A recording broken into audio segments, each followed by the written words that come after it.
When I have a thought, I gotta let it out.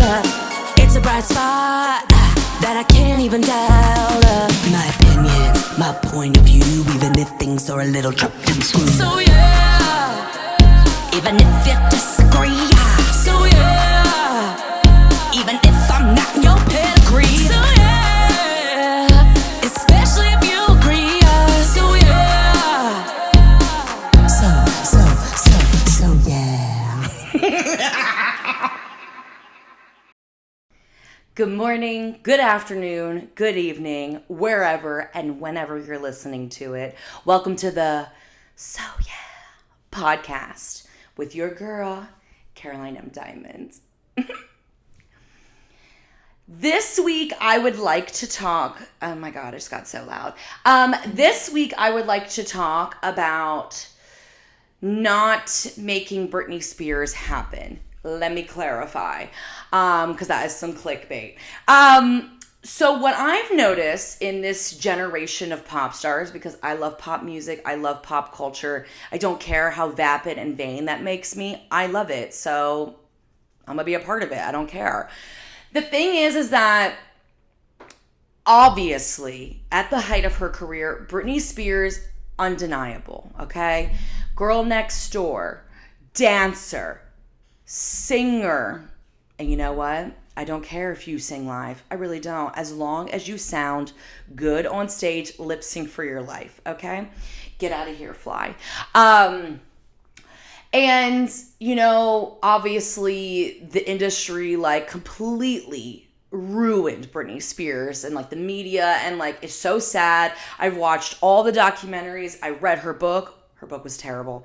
And you know, just to see what happened to her is really just like such a travesty, and it's so sad. And the mental welfare and warfare, mental warfare. Yeah, mental warfare.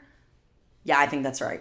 Anyway, and like just to see like her literally spinning out on social media. Like, do I laugh at some of those posts? Yeah, but like it makes me really sad.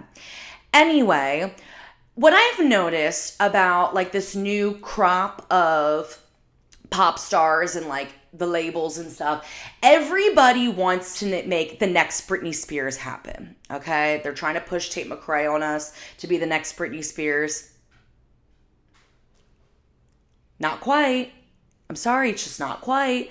Is she good? Is she talented? Yes, of course. Like, obviously. Did you see that scorpion into that back bend? Of course she's talented. But she's not Britney Spears. And everybody's just trying to be like, I see comments all the time, like, oh, she's the next Britney Spears. Oh, no, she's not. Why are labels trying to push the next Britney Spears on us? Like, why can't people just be authentically themselves? And if we're being really, really real, who is Britney Spears' inspiration? Who, as she said in interviews when she was younger, Janet Jackson. So what we really should be emulating is Miss Janet Jackson. And what does that mean is that we need to get in rehearsals. The girls don't want to rehearse, and it shows. It shows. I can tell when something is thrown together in a weekend. I can. And you know who's not doing that recently of the new girls? Doechii. And that's why her Grammy performance was amazing. And dare I say, and dare I hear, Emmy nominated my son, my little baby. He's not even little. He's so much bigger than me now. Robbie Blue. Congratulations to Robbie Blue for being nominated for an Emmy because rehearsal works. And you could tell in that performance, they rehearsed it, okay? So anyway, I'm tired of people trying to make the next Britney Spears happen. Just be you. Hit the step if you can dance. Clarify only if you can dance. And if not, then work on artist development. Get in the studio. Janet Jackson is in her 50s and she's still in dance rehearsal. Get in the studio. Learn your counts. Again, run it again. I need you to be in there for 8 hours. If dancers are in there for 8 hours, so should you. I don't know. I'm just saying. So yeah. Within celebrities, I think that what we've been seeing over the past, I would say like 5 to 8 years, is the height of veneers.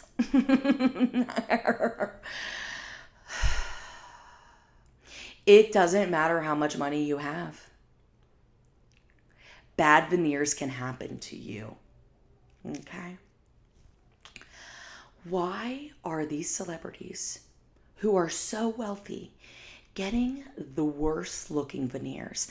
You know who makes me so upset to see? Miley Cyrus. Seeing that horse mouth come through. I don't say she has a horse face, but she has a horse mouth because those veneers are too big for her face. She can't, like, if you see her on a red carpet now, she can't even close her mouth because the veneers don't even fit into her face. What is it? Like, what is the problem? And also, like, I'm gonna give an exclusive. I'm gonna give a So Yeah exclusive to my listeners. I have veneers. My 6 front teeth, those are veneers. Do they look like teeth? They sure the fuck do. They don't look like chiclets.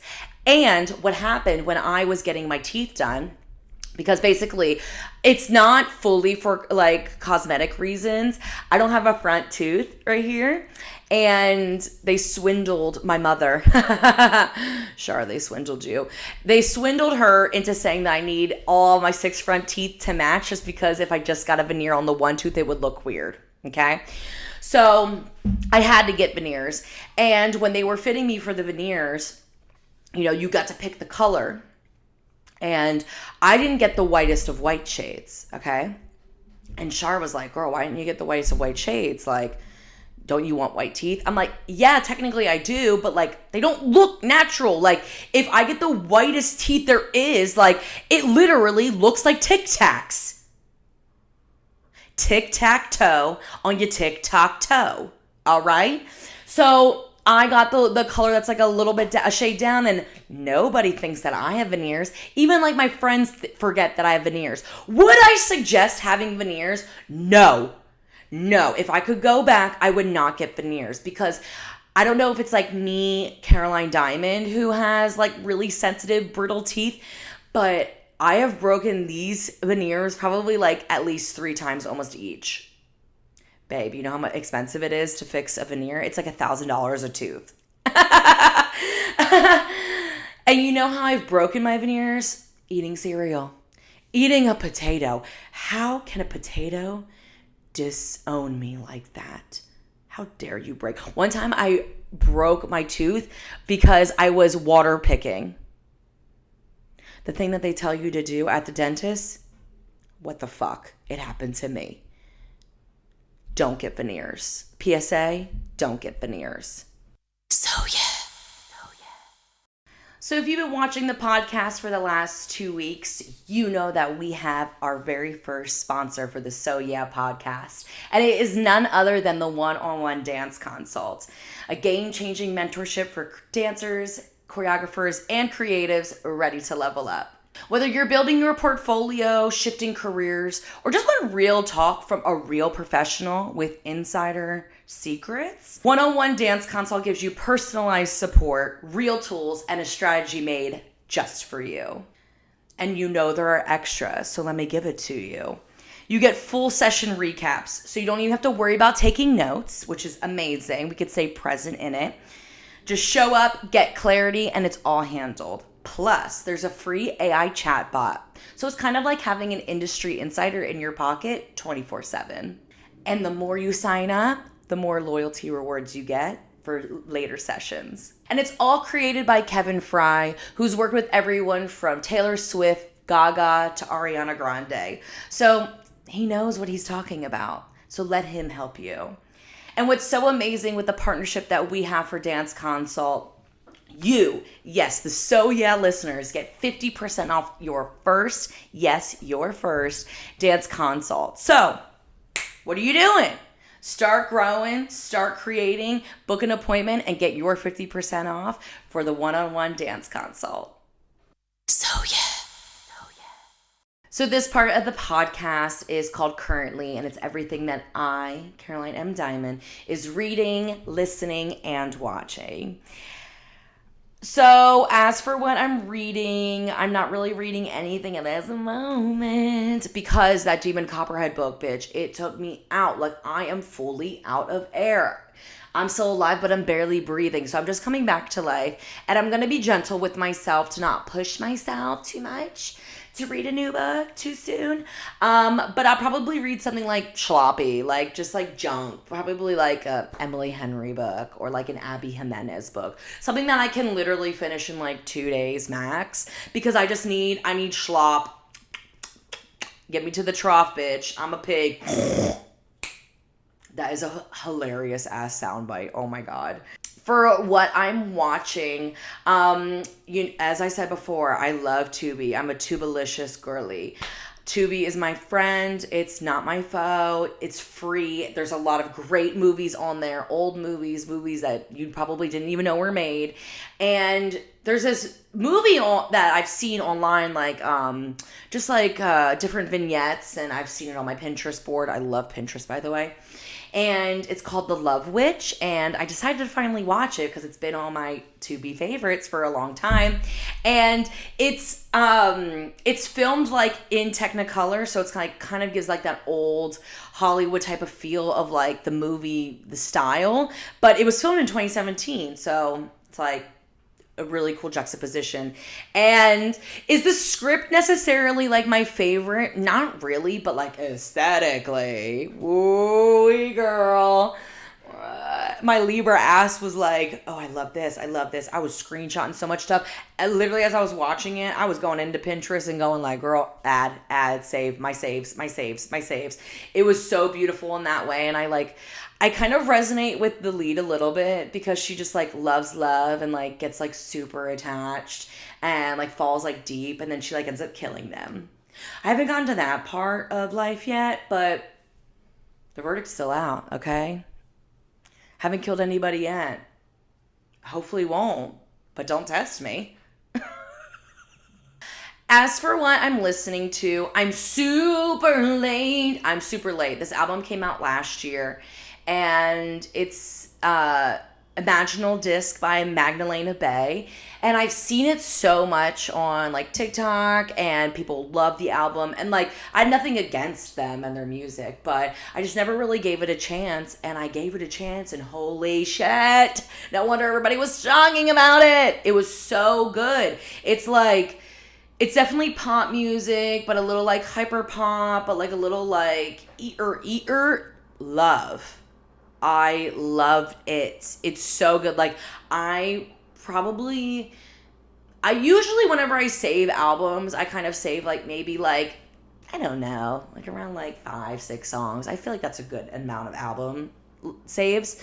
But this one, I think I saved like almost the whole thing, probably like 10 songs off the album, which is amazing.